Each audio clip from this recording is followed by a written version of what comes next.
On the highest point overlooking Gull Lake in southwestern Michigan, 110 feet above the water, stands a Tudor palace of 15,000 square feet. Its builder, one of the wealthiest men in America, called it simply the cottage. The man who built this estate spent the first 46 years of his life as a servant. He worked 120-hour weeks for minimal pay. He took dictation while his employer sat on the toilet. He ran alongside his boss's bicycle, notebook in hand, ready to record any passing thought. The employer was his own brother. In 1906, everything changed. The servant became a titan of industry. The invisible bookkeeper built a company that would put his signature on breakfast tables across America and around the world. By the time he constructed this lakeside palace in 1925, W.K. Kellogg had become a household name. His brother, the famous doctor who had once treated presidents and titans, was suing him for the right to use their shared family name. The two brothers would fight in court for years. They would barely speak for decades. And in the final days of the older brother's life, a letter of reconciliation would arrive at this very house. W.K. Kellogg never opened it. Not until it was too late. This is the story of cornflakes, family betrayal, and the price of success. And hey, if you enjoy these deep dives into old money history, press the join button below and become a channel member. It really helps us keep making these documentaries. All right, let's get into it. It begins here at the cottage by the lake. Chapter 1. Gull Lake. In 1925, W.K. Kellogg was 65 years old and finally rich beyond imagination. His cornflakes company was churning out 120,000 boxes every single day. After a lifetime spent in poverty and servitude, he decided to build something magnificent for himself. He selected a spot 15 miles from Battle Creek at Gull Lake. The property occupied the highest elevation overlooking the water, spanning 32 acres with 1,600 feet of private shoreline. Kellogg hired the architectural firm Benjamin & Benjamin from Grand Rapids to design his retreat. He wanted something that appeared as though it had stood for centuries. The architects delivered a neo-Tudor masterpiece. The exterior featured authentic, half-timbered walls with stucco panels exactly as one would discover on a manor house in the English countryside. Leaded glass windows with heraldic shields captured the morning light from the lake. The roof was clad in Ludovici tiles, imported and expensive, topped with terracotta chimney finials that gave the silhouette a distinctly old-world character. But Kellogg was not satisfied with the house alone. He transformed the entire property into a gentleman's estate. A Dutch windmill rose from the grounds, purely decorative, but perfectly authentic in its details. Nearby stood a greenhouse where roses, citrus fruits, and flowers grew year-round, supplying fresh bouquets for the manor house daily. Down by the water sat a boathouse, and elsewhere on the property, a pagoda added an unexpected Oriental accent to the English landscape. Kellogg was impatient. When the landscapers suggested planting young trees that would mature beautifully over time, he refused. "At my age," he told them, "you can't wait for trees to grow." He ordered fully mature trees transplanted onto the property instead. He wanted his paradise complete, and he wanted it immediately. The man who built this estate had spent decades watching others enjoy the fruits of his labor. His brother had lived in comfort while W.K. balanced the books. Now finally, he had something of his own. He called it the cottage. The name was either extreme modesty or a private joke. Perhaps it was both. The 15,000 square foot Tudor palace, with its windmill and greenhouse and boathouse, was to a man who had grown up with nothing and expected nothing, simply a cottage by the lake. But to understand how W.K. Kellogg came to build this place, We must go back to where it all began. We must return to Battle Creek and to the two brothers whose bond would shape American breakfast and whose hatred would last a lifetime. Chapter 2. The Brothers from Battle Creek. Battle Creek, Michigan in the 1860s was no ordinary American town. While the rest of the nation recovered from civil war and chased industrial fortunes, this small city in the southwestern corner of the state had become the spiritual headquarters of a religious movement convinced that the world was about to end. The Seventh-day Adventists had gathered here by the thousands. They believed the second coming of Christ was imminent. They rejected meat, alcohol, tobacco, coffee, and tea. They observed the Sabbath on Saturday rather than Sunday, and they believed that the human body was a temple that must be kept pure for the Lord's return. In this community, John Preston Kellogg made brooms and raised his family. John Preston and his wife, Ann Jeanette, would have 16 children. 6 of them died from infectious diseases. The children who survived grew up in an atmosphere of religious devotion and constant anxiety about health, death, and divine judgment. John Harvey Kellogg arrived on February 26, 1852. He contracted tuberculosis as a child. His left lung would remain largely useless for the rest of his life. But what he lacked in physical robustness, he made up for in intellect. The Adventist church leadership noticed him early. They saw potential. They decided to invest in his education. 8 years later, on April 7, 1860, Will Keith Kellogg was born. He was the 7th of the 16 children. From the beginning, his path diverged sharply from his older brothers. Where John Harvey was celebrated, Will Keith was overlooked. Where John Harvey received sponsorship and opportunity, Will Keith received chores and low expectations. The problem was his eyes. Will Keith could barely see the blackboard at school. His teachers assumed he was slow. His family assumed he was dim. Nobody thought to check his vision. The boy who would one day build a business empire spent his childhood labeled as the family's disappointment. At 13, Will Keith dropped out of school. His father put him to work selling brooms door to door. The teenager learned to pitch products to skeptical housewives, to handle rejection, to calculate margins and manage inventory. His brother was headed to medical school. He was selling brooms. John Harvey's trajectory could not have been more different.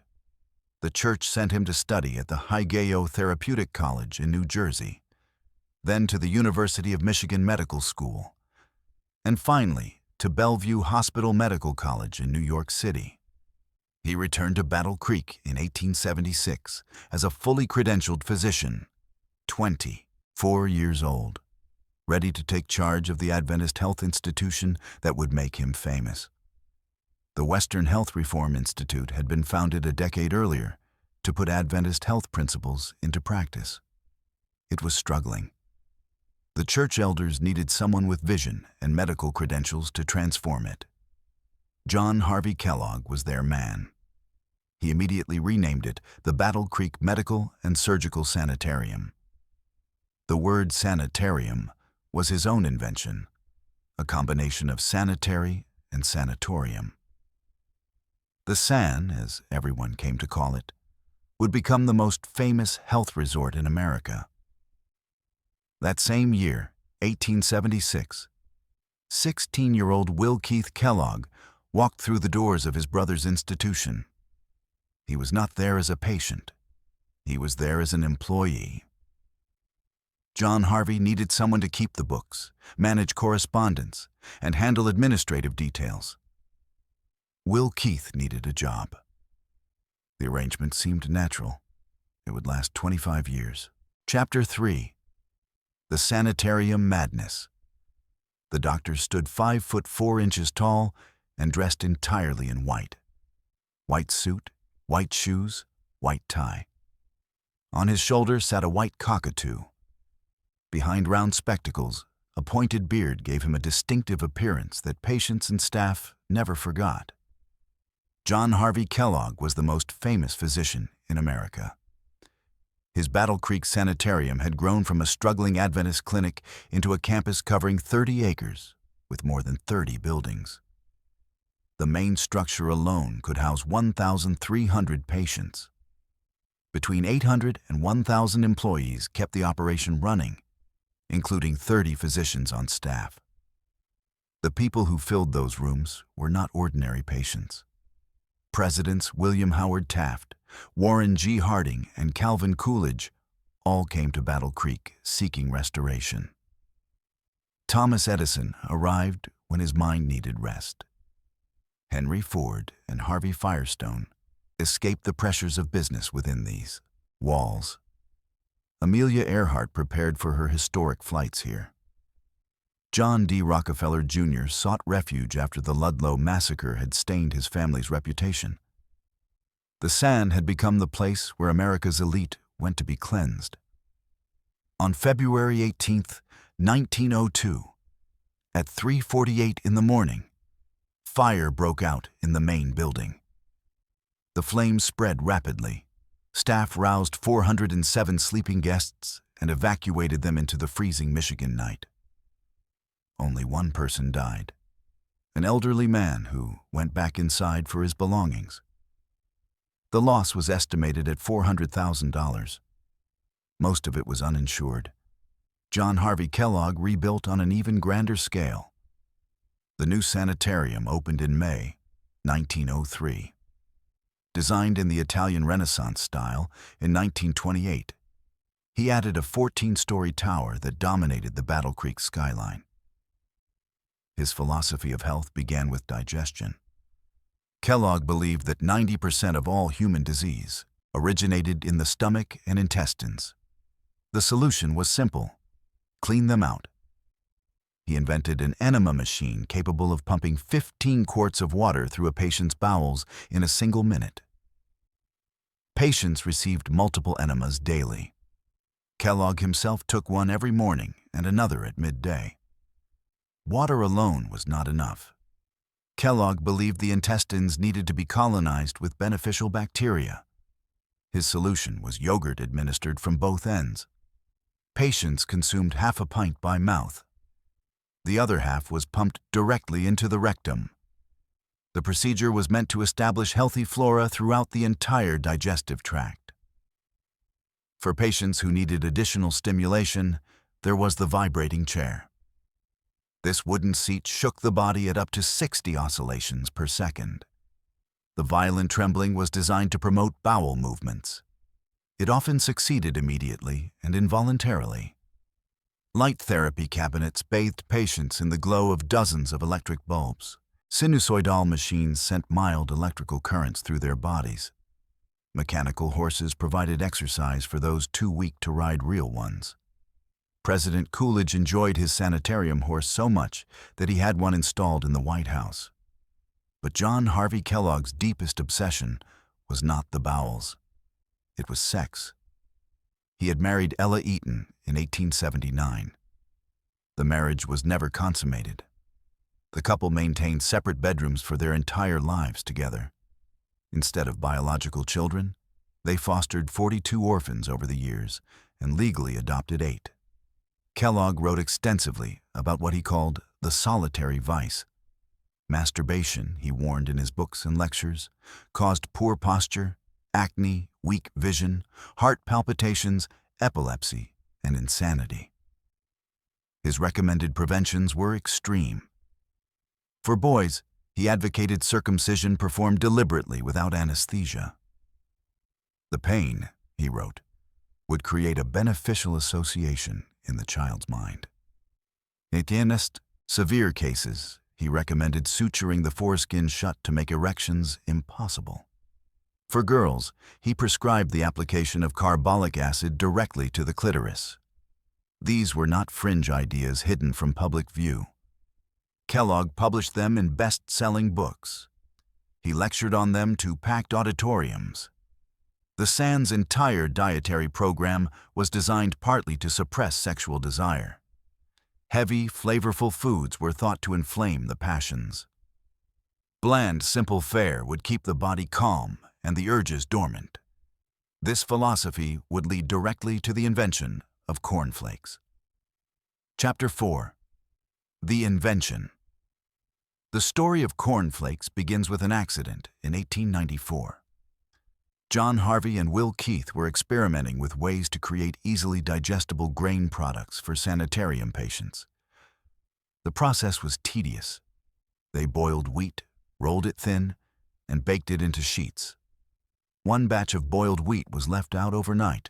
Rather than discard it, they decided to roll it. Anyway, the wheat came through the rollers not as a continuous sheet, but as individual flakes. When baked, these flakes had an unexpected texture, crispy and light. The patients loved them. More importantly, they wanted to keep eating them after they left the sanitarium. Former patients began writing letters requesting shipments of the flakes. John Harvey saw this as a useful dietary tool for his patients. Will Keith saw something different.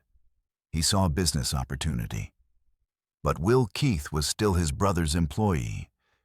He could not act independently, and John Harvey had no interest in commercializing the product. The sanitarium was his life's work. Selling cereal was beneath him. Other former sanitarium patients did not share John Harvey's reluctance. C.W. Post had arrived at the San in 1891, desperately ill. He left claiming to be cured. More importantly, he left with ideas. In 1895, Post launched Postum, a coffee substitute made from roasted grains. In 1897, he introduced grape nuts. By 1900, C.W. Post was a millionaire. Will Keith watched this happen. He watched Post grow rich, selling products based on ideas developed at the sanitarium, where Will Keith still worked for minimal wages. He watched dozens of other cereal companies spring up in Battle Creek, all profiting from the health food craze his brother had started. He was 44 years old, and he had nothing. Chapter 5. The Liberation. In 1884, W.K. Kellogg wrote in his diary, "I feel kind of blue. I am afraid that I will always be a poor man, the way things look now." He was 24 years old and had already worked for his brother for 8 years. He would work for him for 22 more. The daily routine was humiliating. W.K. arrived before dawn and rarely left before midnight. He managed the books, handled correspondence, scheduled appointments, ordered supplies, and supervised staff. He worked 120 hours per week. His salary was minimal. But the work itself was not the worst part. The worst part was how his brother treated him. John Harvey Kellogg expected his younger brother to be available at all times, in all circumstances. When John Harvey rode his bicycle around the sanitarium grounds, W.K. had to run alongside, ready to record whatever thoughts the doctor might have. When John Harvey used the toilet, W.K. had to stand nearby with pen and paper taking dictation. The great physician could not waste a single moment, even in the bathroom. W.K. was required to address his own brother as Dr. Kellogg. Never John, never brother. Always the formal title, always the reminder of who was the master and who was the servant. For 25 years, W.K. accepted this arrangement. He had no education beyond broom selling. He had no capital. He had no connections outside Battle Creek. Where else could he go? Then came 1906. W.K. had watched C.W. Post become a millionaire selling products based on ideas from the sanitarium. He had seen dozens of cereal companies spring up in Battle Creek, all profiting from the health food craze. He was 46 years old, and he had spent his entire adult life making other people rich. On February 19, 1906, W.K. Kellogg founded the Battle Creek Toasted Corn Flake Company. He bought out his brother's interest in the cereal business. For the first time in his life, he was his own man. John Harvey barely noticed. The sanitarium was thriving. Cereal was a sideline, a dietary tool, not a business opportunity. He let his younger brother have the cornflakes and returned to his real work of reforming American health. WK understood something his brother never would. Americans did not want medicine for breakfast. They wanted something that tasted good. He added more sugar to the recipe. He added salt. John Harvey would have been appalled, but John Harvey was no longer in charge. Then WK did something radical. He took 1/3 of his startup capital and spent it on a single advertisement in Ladies' Home Journal. The ad invited housewives to wink at your grocer and see what you get. Grocers who received a wink were instructed to hand over a free sample box of Kellogg's Corn Flakes. The campaign was a sensation. In New York City alone, sales increased 15-fold. WK followed up with more advertising, more promotions, more free samples. He understood that in the new century, the product that shouted loudest would win. He also added something to every box that his brother could never have. His signature. W.K. Kellogg signed his name on the front of the package, a personal guarantee of quality. That signature remains on Kellogg's cereal boxes to this day. John Harvey watched his younger brother's success with growing irritation. In 1908, he launched his own cereal company, selling products under the Kellogg name. The servant had become a competitor. The brothers, who had worked side by side for a quarter century, were now enemies. The war over the Kellogg name was about to begin. Chapter 6. The War Over the Name. Who owns a family name? When two brothers share the same surname and both want to sell products under that name, who has the right? By 1910, this question had become a legal battle. John Harvey Kellogg's cereal company was selling products labeled with the Kellogg name. W.K. Kellogg's company was doing the same. Consumers were confused. Both brothers claimed to be the real Kellogg. W.K. filed suit to stop his brother from using their shared name on cereal products. The case was settled out of court. The terms were unclear. The truce did not last.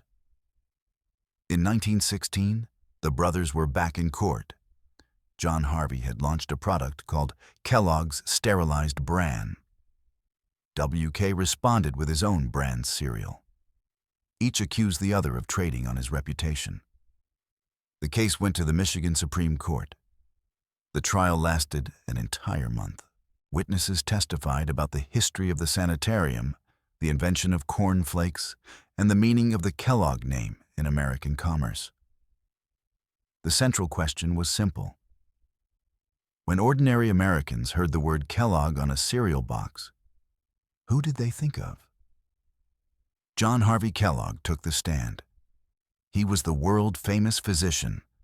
His books had been translated into many languages. He had treated presidents, titans of industry, and celebrities. For 40 years, the name Kellogg had meant health, wellness, and medical authority. He was the original Kellogg. His younger brother was merely a businessman trading on the family reputation. W.K. Kellogg presented a different case. He had spent millions of dollars advertising Kellogg's Corn Flakes. His signature appeared on every box. His company had made the Kellogg name famous in grocery stores across America. When a housewife reached for a box of Kellogg cereal, she was not thinking of a doctor in Battle Creek. She was thinking of the product W.K. had built. In December 1920, the Michigan Supreme Court delivered its verdict. W.K. Kellogg won completely. He was granted exclusive rights to use the Kellogg name on cereal products. John Harvey was ordered to pay back all the profits his cereal company had earned over the previous decade. The legal victory was total. The personal cost was permanent. After the ruling, the brothers rarely spoke. When business required them to meet, W.K. insisted that a third party be present. He would not be alone in a room with his brother. The decades of condescension, the years of being treated as a servant, the fight over credit for cornflakes. W.K. had won in court, but he could not forgive. John Harvey continued to run the sanitarium. W.K. continued to build his cereal empire. They lived in the same small city, their names appearing on products across America, but they existed in separate worlds. Chapter 7. Life at the Manor. As a boy, I never learned to play. W.K. Kellogg said this late in life. Looking back on a childhood without games, without leisure, without joy, his Seventh-day Adventist upbringing had left no room for frivolity. His years as his brother's servant had left no time. Now at 65, he had built a palace where play might finally be possible. He did not move there alone. In 1918, 6 years after his first wife Ella died, W.K. had married Dr. Carrie Staines. She was a physician who had worked at the Battle Creek Sanitarium. In 1926, she moved with him into the completed manor house at Gull Lake. The estate became a summer retreat for the extended Kellogg family. Grandchildren arrived for long visits.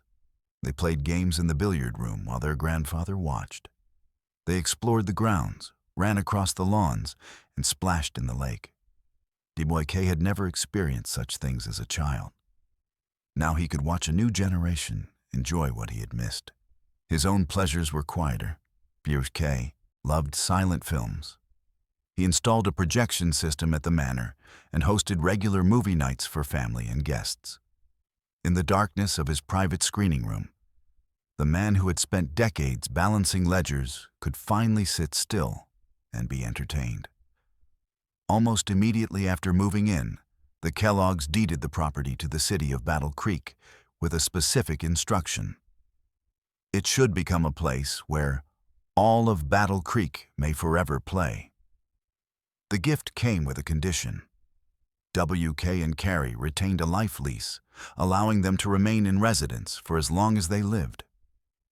In 1927, W.K. established a bird sanctuary on the property as a refuge for Canada geese, then considered an endangered species. The sanctuary attracted migrating birds from across the continent. The man who had never learned to play had created a haven for wild creatures. But the manor's peaceful days did not last.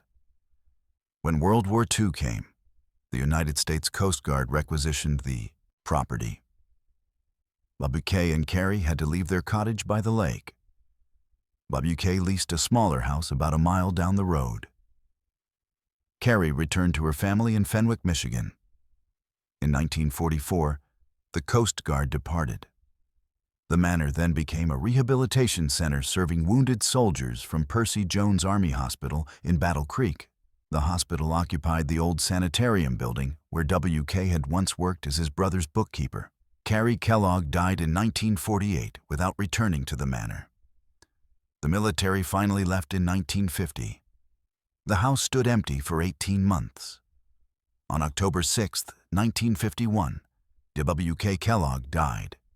He was 91 years old. The following year, the W.K. Kellogg Foundation transferred the estate to Michigan State University. It became the Kellogg Gull Lake Biological Station used for research and education. The cottage by the lake had served many purposes: a gentleman's retreat, a family gathering place, a military installation, a rehabilitation center, a research station. W.K. Kellogg built it to create the childhood he never had. In the end, it became something larger than one man's private paradise. Chapter 8. The Price. In 1913, W.K. Kellogg's grandson Kenneth fell from a window. The boy survived, but suffered permanent disabilities. He would require care for the rest of his life. Watching Kenneth struggle affected W.K. deeply. This one tragedy would shape the rest of his legacy. 12 years later, W.K. faced another family crisis. His son John Leonard had worked for the company for 17 years. He invented the wax paper lining that kept cereal fresh inside the box. He developed all bran and held more than 200 patents. He was the heir apparent. In 1925, WK fired him. The reasons were personal, not professional. John Leonard had divorced his wife and married his secretary. He had also purchased an oatmeal mill, which his father saw as a betrayal. WK could not tolerate disloyalty. He cut his son out of the company and out of his life. Father and son did not speak again. In 1930, at the height of the Great Depression, WK established the W.K. Kellogg Foundation. Over his lifetime, he donated $66 million to the foundation, representing 54% of his Kellogg company stock. The focus was simple: children's health, education, and welfare. Perhaps he was thinking of Kenneth when he made these gifts. The foundation funded the Ann Kellogg School in Battle Creek, which pioneered inclusive education for disabled children. It built hospitals and clinics. It trained nurses and doctors. It fed hungry children during the Depression when their parents had nothing. When asked about his philanthropy, WK rejected any suggestion of saintliness. "I am a selfish person and no philanthropist," he said. "I love to do things for children because I get a kick out of it." In 1937, doctors diagnosed WK with glaucoma. The disease progressed rapidly. Within a few years, he was completely blind. He would spend the last decade of his life in darkness. But blindness did not stop him. He continued attending board meetings at the company. He still visited the factory floor, guided by German shepherd dogs descended from the famous Rin Tin Tin line. When his directors recommended cutting the advertising budget during hard times, WK overruled them. He ordered an increase of $1 million instead. He understood that a crisis was exactly when a company needed to fight for attention. Then came the final blow. WK had turned to his grandson John Jr. as the new successor after firing John Leonard. The young man joined the company and rose through the ranks. But the pressure proved too much. John Jr. was demoted. He suffered a mental breakdown. In 1938, he took his own life. By the end, W.K. Kellogg's two surviving sons had broken off all contact with their father. The Gast, man who built a company feeding millions of American families, had lost his own. The man who had once been dismissed as dim-witted, who had worked so long in his brother's shadow, had built something that would outlast them both. But the cost had been terrible. His sons refused to see him. His grandsons were dead or damaged. His brother remained an enemy. W.K. Kellogg had won everything and lost everyone. Chapter 9. The Letter. In 1943, John Harvey Kellogg was dying. He was 91 years old. His sanitarium had gone bankrupt a decade earlier. The Seventh-day Adventist Church had expelled him back in 1907 over theological disputes. The great health reformer who had once treated presidents now faced his final days with little of the glory he had once enjoyed. He thought about his brother. 37 years had passed since W.K. walked out of the sanitarium to start his own company. 23 years had passed since the court ruling that stripped John Harvey of the right to use his own name on cereal boxes. The brothers had barely spoken in all that time. Whenever they met, a third party had to be present at W.K.'s insistence. The hatred had calcified into something permanent.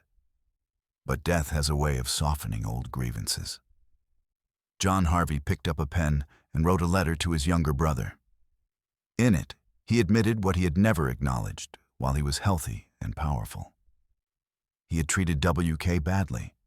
He had taken him for granted. He had failed to recognize his contributions. He was sorry. The letter arrived at W.K.'s home. WK was 83 years old and completely blind. Someone would have had to read the letter aloud to him. He chose not to have it read. The envelope sat unopened. On December 14th, 1943, John Harvey Kellogg died of bronchitis. He was 91. Only after his brother was dead did WK finally have the letter read to him. What he felt in that moment, no one recorded. Regret, perhaps, or satisfaction that his brother had finally acknowledged the truth, or simply the hollow realization that reconciliation was no longer possible. The two men who had invented cornflakes together, who had built and destroyed their relationship over 6 decades, would never speak again. WK lived 8 more years. He continued his work with the foundation. He remained involved with the company he had built. The blind old man still showed up, still made decisions, still cared about the empire that bore his name. When death finally came for WK Kellogg, it came quietly. The man who had started with nothing, who had revolutionized American breakfast, who had given away $66 million to help children, slipped away at his home. He was the same age his brother had been, 91. The letter had come too late, but perhaps it would not have mattered if it had come earlier. Some wounds cannot be healed with words. WK had spent a quarter-century being humiliated by his brother. Apology, however sincere, could erase that. The brothers were bound together by blood, by invention, by hatred, and finally, by death. Epilogue. The cemetery. Oak Hill Cemetery sits on a gentle slope in Battle Creek, Michigan. Among its graves lie Sojourner Truth, the abolitionist and women's rights activist, and C.W. Post, the serial pioneer who made his fortune from ideas he learned at the sanitarium. And here, side by side, rest the Kellogg brothers.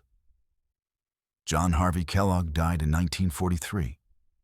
WK Kellogg followed 8 years later. In death, they lie closer than they ever allowed themselves to be in their final decades of life. 2 headstones, 2 names, 1 family torn apart by ambition and pride. The sanitarium where it all began no longer exists as John Harvey knew it. The grand building became a military hospital during World War II, then a federal center. The patients stopped coming long ago. The enemas and vibrating chairs and yogurt treatments are remembered now only as curiosities from a stranger era of American medicine. But the cottage by the lake still stands. The Tudor manor at Gull Lake, where WK Kellogg watched his grandchildren play and screened silent films in the evenings, has been preserved. Students and researchers from Michigan State University walk the grounds where the serial king once planted fully grown trees because he could not wait for saplings to mature. And the signature endures. Every morning in kitchens across America and around the world, people reach for boxes bearing the name WK Kellogg wrote over a century ago. They pour cornflakes into bowls without thinking about the brothers who invented them, the decades of humiliation that preceded them, or the family that was destroyed in their wake. WK Kellogg once wrote in his diary that he feared he would always be a poor man. He was wrong about that. He became one of the wealthiest men in America. He gave away $66 million to help children he would never meet. He built a company that still feeds millions. But he was right about something else. As a boy, he never learned to play. And as a man, he never learned to forgive. The letter from his dying brother sat unopened until it was too late. The reconciliation never came. The brothers are together now in the Michigan earth, their graves just feet apart. The war over the Kellogg name is finally over.